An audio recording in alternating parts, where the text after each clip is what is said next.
Hi there, I am Stacy Phillips, and I am so excited to kick off my podcast, Stacy Phillips and Friends. Each week, we will step into my wardrobe, literally one of my closets, where one of my nearest and dearest friends and confidants will fill this chair next to me as my co-host to chat a little bit about life and a lot about women empowering women. Together, we will have a gap session with just us gal pals, a deep dive for the dish, a convo among co-eds, and then our big feature presentation, the special guest interview, or what I call the SGI. So welcome to Stacy Phillips and Friends. Let's keep it real. So welcome to Stacy Phillips and Friends. I am so jazzed to have with me today my dear friend for many, many years, as we've reminded ourselves, Angela Reddock-Wright, an employment lawyer who's turned employment mediator. You go, girl. And Keni Silva, who is actually... I knew all about you having nothing to do with your book on divorce, which, given the fact that I'm a divorce lawyer, seems very appropriate to talk about, which is also interesting because we don't generally talk about that here. So I'm excited to talk about something I know a lot about, 40 plus years of a lot about. So welcome. Talk to me about your book as Divorce as an Opportunity. I have lots of thoughts on that. Well, first of all, I do a lot of interviews, but that's the first time I'm interviewed by a divorce attorney, legend one. So I'm like, oh my God, I feel like I'm on the stand. And then I have another attorney. I'm like, I don't know still yet if you're opposing counsel and you're on my side. Right. But I'm extremely excited. And it started... I was journaling, always loved journaling. And then going through divorce, I realized because I learned so much. Besides, it was extremely negative things. But, like before I decided to go and start the divorce process, my girlfriend who went through divorce, they're like, oh my God, you're gonna be great. Everything is gonna be good.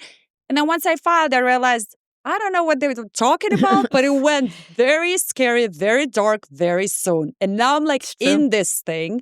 And I'm like, okay, what I'm going to do? And I realized also that because it was right after pandemic, we lived through divorce in the same house. Oh, God. And I'm like, okay, I just want this thing to end. And in California, divorces last from 3 to 8 years. Like mine was 1 year and 2 months. I mean, it was still for Orange County standards was very fast one. And I also realized that communication is the key. You can have the biggest team in the world, but I communicated my whole divorce with my ex. Once I realized, and learned all these things that, hey, you're not going to get everything on your list. You're going to have to realize there's certain things that are not important. You're going to have to sacrifice. You also have to realize, and I say this, that to me, divorce process is like being in college again. Use that time wisely to start preparing yourself for Your the future. future after. Because divorce is not the end. It's just the beginning. It's going to be your new chapter. And why waste that time sitting and crying why it didn't happen when you know you're going to have to move forward? So start changing the mindset. It's amazing. It works really great. And I did brain mapping. I'm a big believer. I'm like, hey, I cannot meditate. And then the doctor told me, it's like, well, no wonder, because your mind is always racing. So I'm like, okay, so put those things literally and rewire it. And it helped a lot. I used to walk a lot during my divorce because that's a walk-in meditation. At that time, I didn't know, but I would walk 2 hours a day just to think. I used to read law at night, and it's like all these things like, okay, what about this? What about that? And it was a challenging time. But what I realized also that I can make a difference in the sense to show people and to show to myself that I can do something I never did before, write a book. And just to show if you put your time and love and effort and hard work, that you can become whoever you want. And that's what it is. It is opportunity to start all over. Well, I look at, and not just with divorce, but in anything, if you're going through a really bad time and you don't learn from it, it's just a really bad time. But if you learn from it, it's an opportunity. It's Now I something get positive. excited when something bad is happening. I'm like, okay, what is life trying to What teach am I me? supposed to What learn am from this? supposed Yes. to? And I teach my kids that. Every single time something happens, because, my daughter had adrenal tumor 2.5 years. First, she went through divorce. Then that I was like, oh my, and I thought divorce was the scariest thing. I always said, I went through divorce. It's like the worst thing. I was like, but then this. And I'm like, why? Because to me, when I decided I want to have divorce, I actually was thinking, I'm going to make, my 2 kids and my ex-husband unhappy. Is my happiness worth them being unhappy? And I thought for a while. And then I decided that, hey, like I cannot sacrifice myself in order for somebody else. And a happy mother will make sure her kids are happy. And my kids are extremely happy. And, we have great relationship with my ex. I also worked on that. But everything is possible. It is. And it is an opportunity for something new. But think about people that you'll have dinner with them and they'll talk about their no good Nick ex-spouse, no good Nick spouse, and you think they're going through a divorce now, and then you find out they got divorced 20 years later and they can't get past it. It's an opportunity if you do it right. I'm a big believer in having a therapist because if you don't work through the issues, you're going to repeat it. You're going to be mired in it. It's an opportunity to learn. Yeah. Your brain's working. Make it work for you, not against you. Yeah. Divorce, though, is really scary. It's really dark. And it's important to have a therapist to help you get through that. Sometimes I say that to people and they look at me like there's something wrong with me. And I said, you're not going to a therapist because there's something wrong with you. You're going to a therapist because there's something right with you. You question your relationship. As you get through a divorce, you see a side of your spouse that you may not have seen before. You're no longer on the same side, and you can't believe that that's the way you would be treated, like an old shoe, or it depends on what side you're on. It is really, really hard. And in this day and age, even getting time with your lawyer, you've got to make sure you connect with your lawyer, that you feel comfortable, that you feel safe. Giving the decision-making to the person in the black muumuu, meaning the robe, the judge in the robe, is not generally the wisest thing to do. You're taking a chance with somebody who doesn't know you. And no lawyer can give you a guarantee. In her space as an employment lawyer, my space as a divorce lawyer, there's no guarantees. And different judges will do different things at different times based on who they are, what they read, how they interpret. They may look at you and say, oh, my God, you remind me of my ex-girlfriend and not like you. That's what happens with judges. And they work very hard, but they're human. And it is much better to, in my opinion, to craft your own resolution. That doesn't mean that court doesn't happen in the interim. But if you can make things work with a team of people and maybe a retired judge, a mediator, to carve out a resolution, and talking to your ex, you finally figured out that you had that power, that you could talk to him and figure it out. God bless you. There are some lawyers, though, and I had this discussion yesterday, who literally will say to their client, stop talking to your spouse.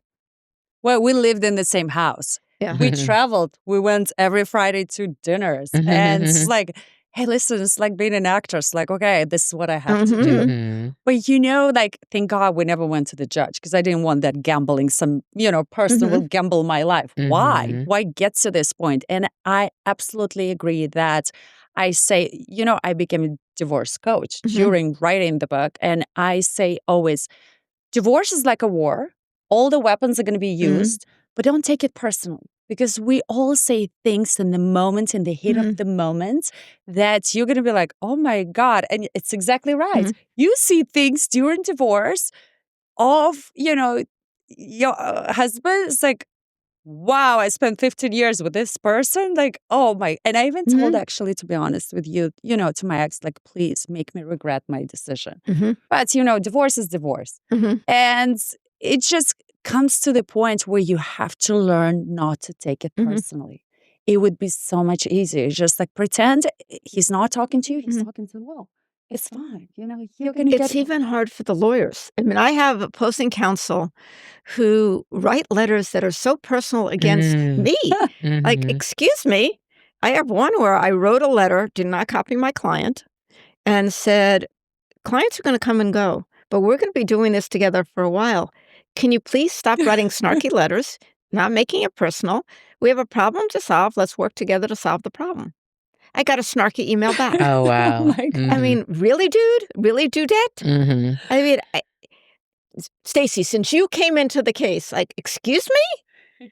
I mean, it just makes my blood pressure go up. And I'm there to solve a problem and try to be respectful and gracious and not write snarky letters and be nasty and personal. Mhm. This is not personal. Was As it you a said, it's not male personal to attorney? you. Male attorney, but I think the one who was controlling it is the female attorney. Oh, because I Which had a bugs me similar more. situation. I had a female attorney on my team. I just trust women. I don't know. And I really, as you said, I trusted her. I loved her. We understood each other. But my ex-husband had a male, and he was writing me those letters at the end of divorce. I said, you know what?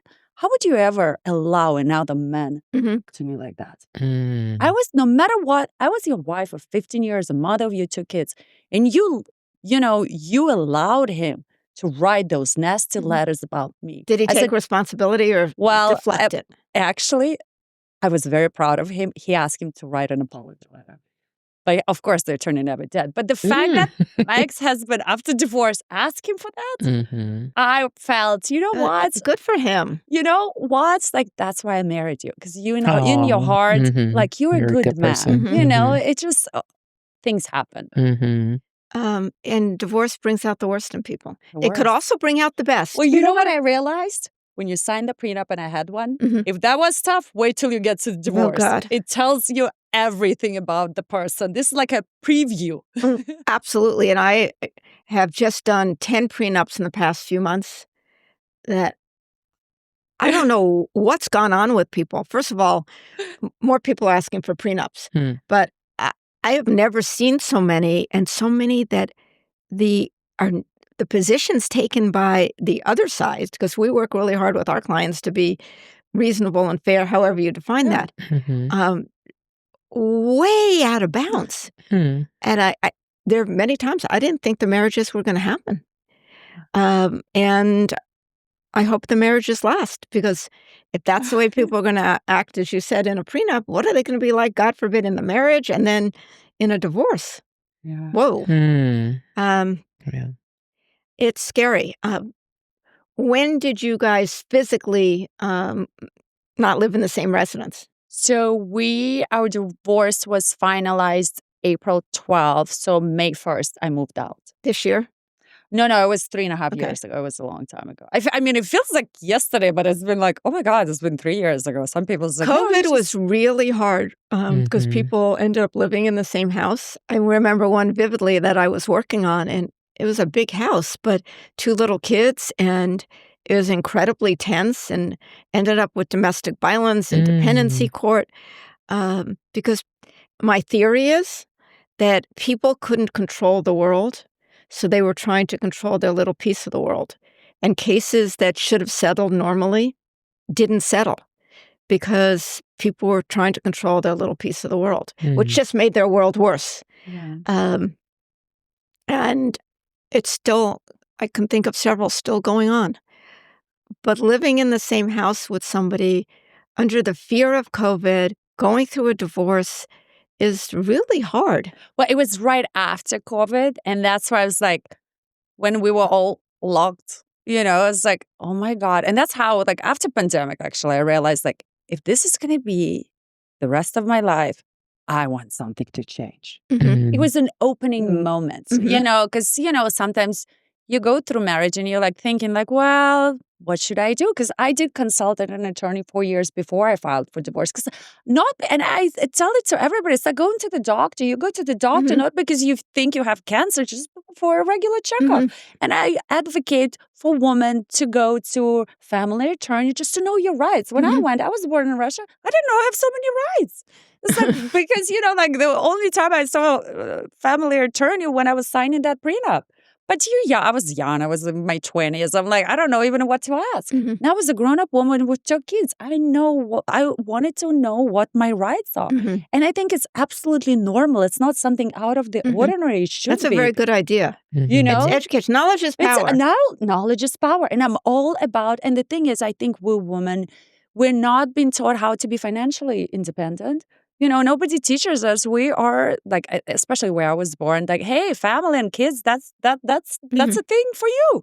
And nobody teaches us how to be financially independent. Like, I tell my kids now, they know they have their cards, they know the limits, they know, what's saving, what's this, because I want them to be empowered, that they know they don't depend, they don't need anything. And, those things I teach in my book, how to be financial, at least know how much money you spend. So many women don't even know how much money they spend. And they go and they argue. And I'm like, hey, before you cry argue. in my office because they feel stupid. It's like, don't feel stupid. You had a different role, but now you'll become more educated. Now you're going to have to grow up. And that's why I think a lot of women stay in marriages they don't want to be, because they don't want to grow up. They don't want to take responsibility and liability for their own life. Good point. How are your kids handling all this? My daughter said, she's like, Mom, I know why you did it. And that's it. And, they're happy. And I tell my kids, I'm like, listen, you have a loving mom and a loving dad. You still have a loving family unit. I'm the one who lost a husband. My husband lost his wife. So why are you crying? Yeah, you go from home to home. But still, it's not about being two parents in the house to have a family unit. It's about relationship, about, I spend 50% of the time physical, but I'm 100% mom. I'm always there. And they know it. The one thing I knew, it was very scary for my kids, because they thought, like, what is a divorce? Like, they didn't know what divorce is and how it's going to affect them, like being with mom only 50%. So I told my kids, no matter where I'm at, no matter if you're with dad, but you need something, I'll be there. The first 6 months, I was there bringing like whatever. And once they realize, mom will never disappear. And that's what kids want to know, that they still going to have a mom and a dad and they're going to be there for them. And my kids know now. I mean, my kids now is 17 and 13. My daughter drives. She's in my house every day.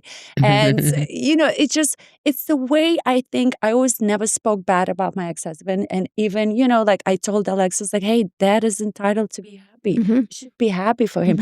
I think it's a lot of work for co-parenting if you're willing to do this. And you have to be kind, and you have to put, even if I'm still upset.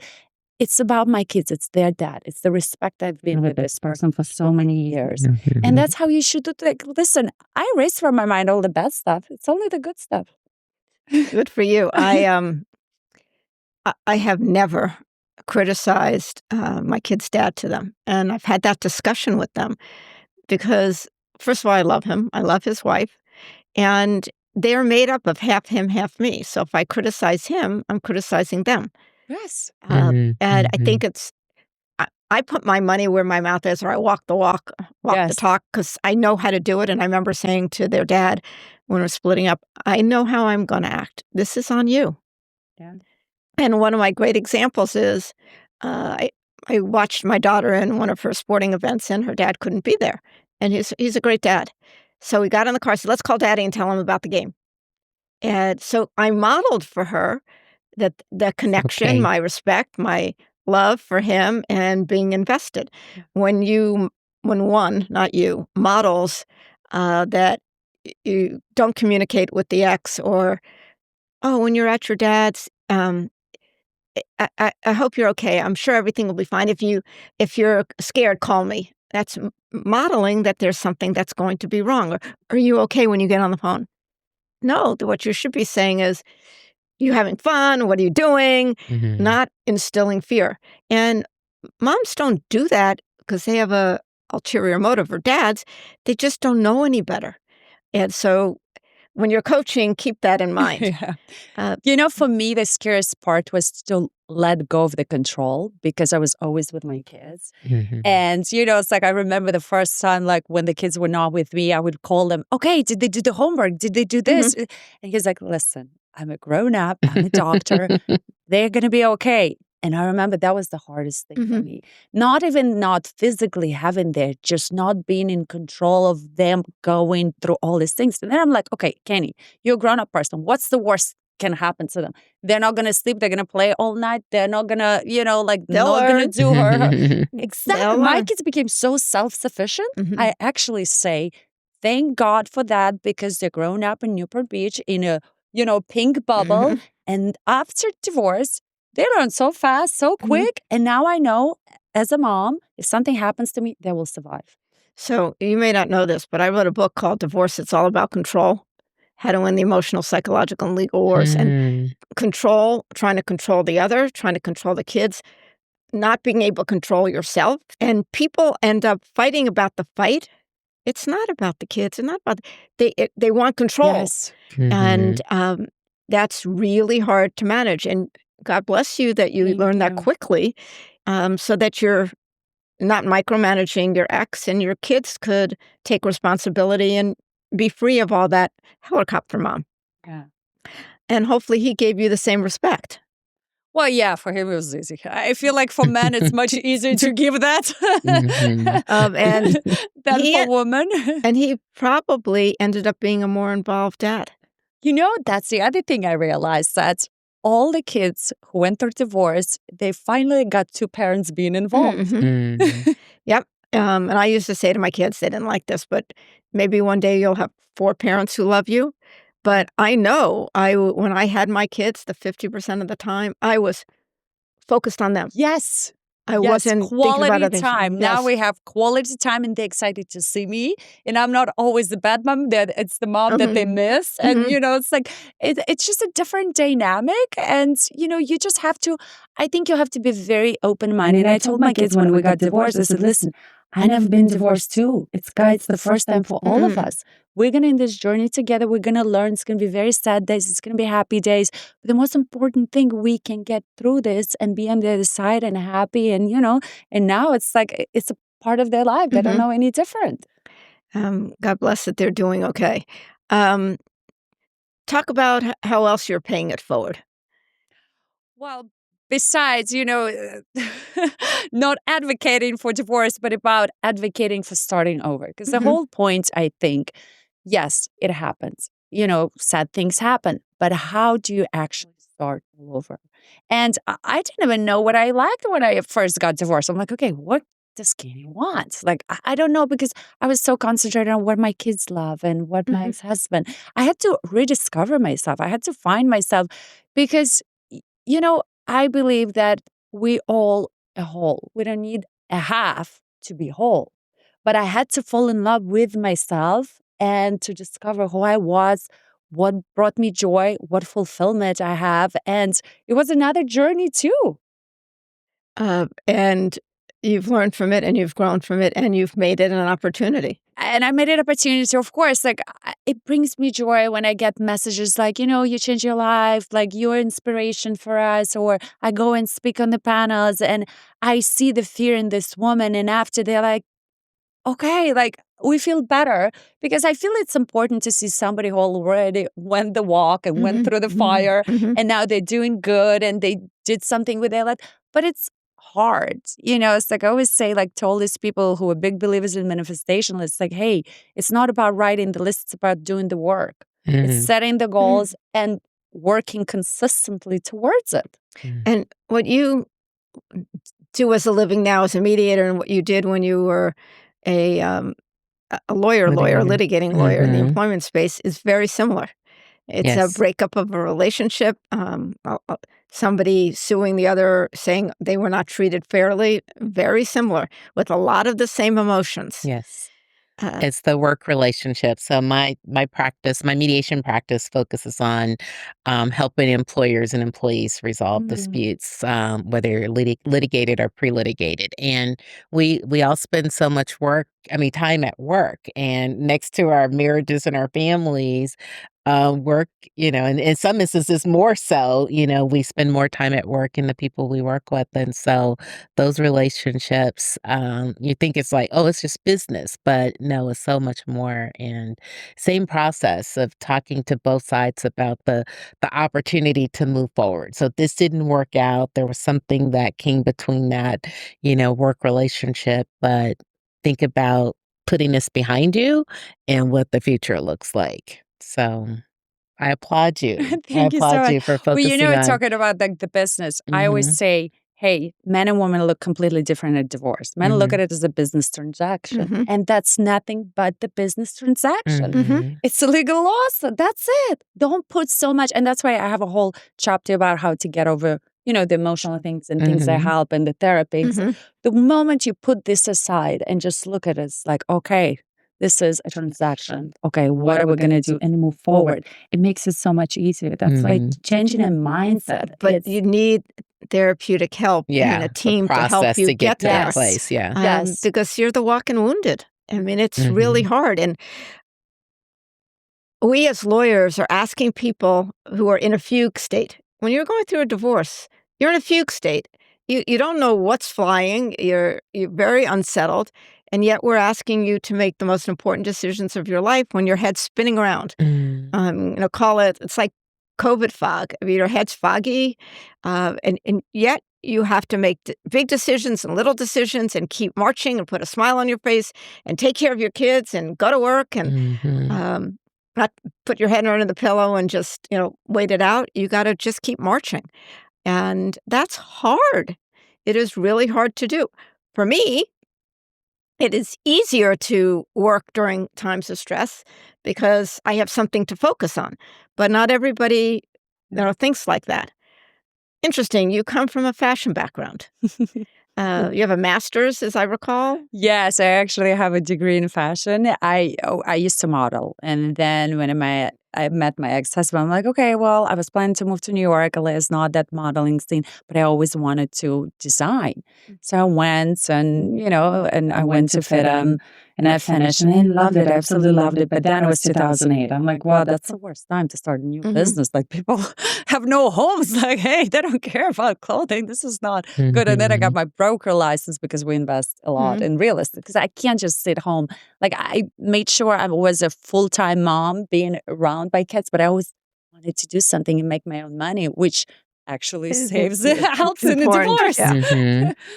You're absolutely right. When you were at FITM, which part of the program were you in? Were you fashion design? So actually, at the end, I literally were making yes. I'm like, that's what I was like. Every time now, I have fittings. It was like, listen, I can sew my own button. Like I sewed the whole collect from designing to creating to sewing to like everything.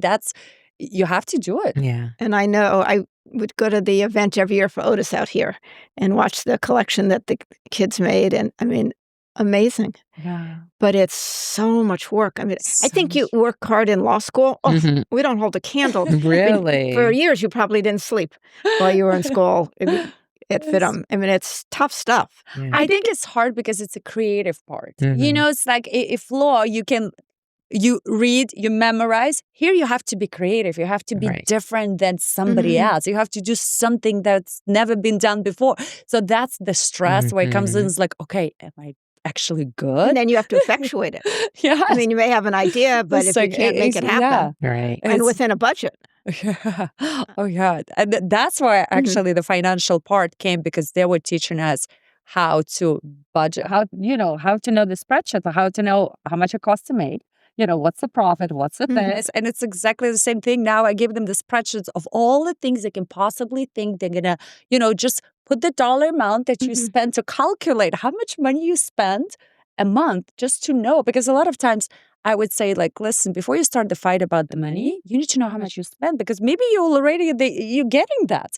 Why are you fighting? Because, their attorneys can cost you more than what you're fighting for. That's right. And, you have to be smart. Time is money. You can make more money. You can make more time. So you have to evaluate exactly what you fight because sometimes it's nickel and dime fighting for a couch. I'm like, are you serious?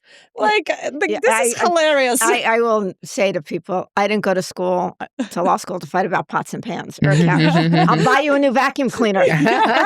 Exactly. My gift to you at the end. Did you ever wear any of the clothes you made in school? I used to actually design and sew dresses when I used to live in Moscow and I would wear a lot.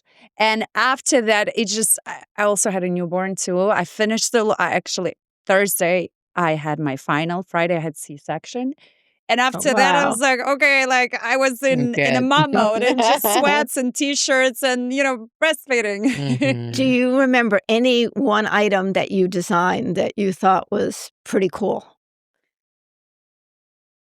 I don't remember like one item because there's so many things that just in the moment, like now when I look at it, I was like, oh my God, like, I don't know, why would I even think wearing this. But at the time, especially in Moscow, like it's different. Like I used to wear platforms like this. It was different fashion, different things. Like at the time, it was so cool and amazing. It's like now it's not. It's like I told my daughter now they have this slips. I'm like, Alexis, why you do this? She's like, Mom, in the 90s you did this dot. Like it's the same thing. It's just a fad. I'm like, okay, got it. It's like, So what's next for you? well, I'm starting a talk show. And I'm so excited. It's actually called In Heels because I believe for me, what you wear, putting heels on. In heels like this? Yep. It gives you confidence. And, like I can walk the walk, it's like through pain in them. And it's just something we all do. And did you model? I did. I lived in Milan. Runway or printed? In Milan, I did both. Mm-hmm. Here in LA, I did, there's no runway here. So it was just ads and commercials. No runway. Wow. I mean, because you have a model's body. And wear clothes. I was very proud of the same size before the kids and now after. And I'm God bless.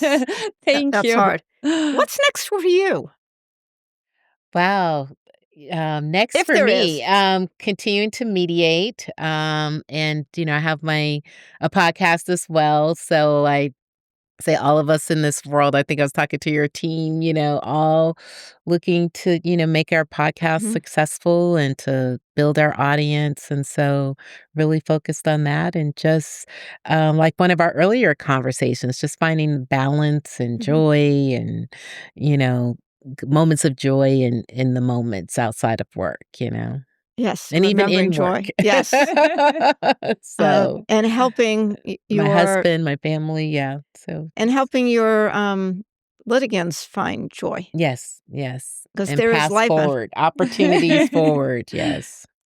Yeah, I think that's really important. And I'm thinking about the things that I will be doing next. One of the things that we've been talking about today is I have a theory for how to deal with addiction in families and writing a book about it and then speaking about it. Because I always have to be moving forward. I've been a divorce lawyer for over 40 years. And today I did a receivership panel on receivers in divorce. Yesterday I spoke for an hour to a group of psychologists, in addition to doing the podcasts both these days, having to do things that are good for the community. I'm the chair of public counsel. That took a lot of time yesterday and today. Doing things to move forward, to create opportunities. Divorce is an opportunity. Life is an opportunity. 9/11 made me react the way COVID made you react. That we have one life, and I wanted to change it from what I had. It doesn't mean I was right, but I didn't want to continue to living life the way I was living it. And I ended up getting divorced. And again, I love my ex-husband. I love his wife. But I wanted something different. And hopefully I wasn't selfish. So thank you for being here. I look forward to collaborating. As Angela will tell you, once you are in my world, yes. you are in my world. You will get invited to lots of things. And that's really how our relationship has sustained itself, because when I like somebody, especially women, it's really important to me to continue that relationship and open doors and collaborate and entertain. I love women who empower each other. That is my job. We all can shine. There's light for everybody, but it's harder it is for us to be women. And I tell my daughters, she's like, why are you so much harder on me than on Josh? I'm like, because we go through so much more. I have to prepare you. You're even fighting with your own, girls are always going to be either jealous of this. It's not that many women who want to support each other. Yeah. And that's why I love women who support each other. And that's what this is all about. Yep. That's what this podcast is all about. So where is your talk show going to be? Well, the talk show is going to be, we'll see, hopefully on Netflix one day. Very cool. Yes. So we're just starting filming it. But hey, I want an Emmy next year, and that's my goal. Okay. Good for you. Okay. You heard it here. Yes. The first one. Yep. So join me again here at youtube.com at Stacy D. Phillips Ask, or wherever you get your podcasts. where do you want to be followed on Instagram or wherever else your TikTok? Follow me. I am Angela Reddock-Wright on Instagram, Facebook, and TikTok, and my Legal Lens with Angela podcasts everywhere you get your podcasts. And for me, it's KeniSilva.com and Keni Silva on Instagram. I'm not good at TikTok. Thank God I have Georgie who does that for me. Yes. So we'll include the links in the podcast itself if people are watching it, but most people these days just listen to it, even though we put our outfits together and put our makeup on. So you have been listening to Stacy Phillips and Friends. There's the poster. Where love is always in fashion. Yes.